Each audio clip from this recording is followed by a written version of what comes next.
Sector speciality chemicals as a sector આપ એ તમને સેક્ટરને કઈ રીતના જોઈ રહ્યા છો? શું કોઈ ઓપોર્ચ્યુનિટી અત્યારના તમે જોઈ રહ્યા છો? કારણ કે આપણે જોઈ રહ્યા છીએ કે હવે આ વખતે નોર્મલ કરતાં પણ વધારે આપણે મોન્સૂન જોઈશું અને ઇલેક્શન સિઝન ચાલી રહી છે, પછી બજેટ પણ આવશે, તો કઈ રીતના તમે આ સેક્ટરને જોશો, સ્પેશિયલી ફર્ટિલાઇઝર સેક્ટર ને એગ્રી સેક્ટર? ફર્ટિલાઇઝર સેક્ટર દર વખતની જેમ કૃતિબેન જ્યારે પણ બજેટ આવતું હોય છે એની પ્રી બજેટ રેલીમાં એક આપણને મુવમેન્ટ એમાં જોવા મળતી હોય છે ને પછી over a period of time જેને આપણે બેક ટુ બેઝિક્સ કહીએ કે ફંડામેન્ટલ્સ પર બધા આવી જતા હોય છે.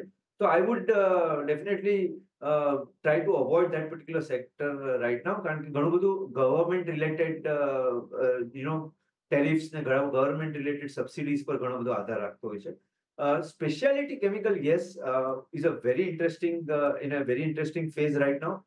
જે કંપનીઝે સારું એવું કેપેક્સ કર્યું છે ઓવર ધ લાસ્ટ 3 years અને આગળ જતા આપણને જો એસેટ ટર્નમાં ઇમ્પ્રુવમેન્ટ જોવા મળે તો એ પર્ટિક્યુલર બકેટ ડેફિનેટલી ઇન્વેસ્ટ કરી શકાય. ઇનફેક્ટ લાસ્ટ 3 વર્ષનું તમે રિટર્ન્સ વાઇઝ બી જોશો તો સ્પેશિયાલિટી કેમિકલ અને ઓવરઓલ કેમિકલ સેક્ટર્સમાં બીકોઝ ઓફ પ્રાઇસ વોલેટિલિટીને કારણે ઘણા બધા સ્ટોક્સ આપણને અંડર પરફોર્મ કરતા જોવા મળ્યા છે. ઇનફેક્ટ આખું bucket of chemical has been under performing the last 3 years.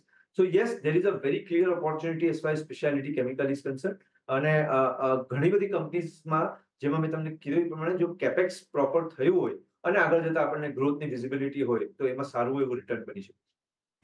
G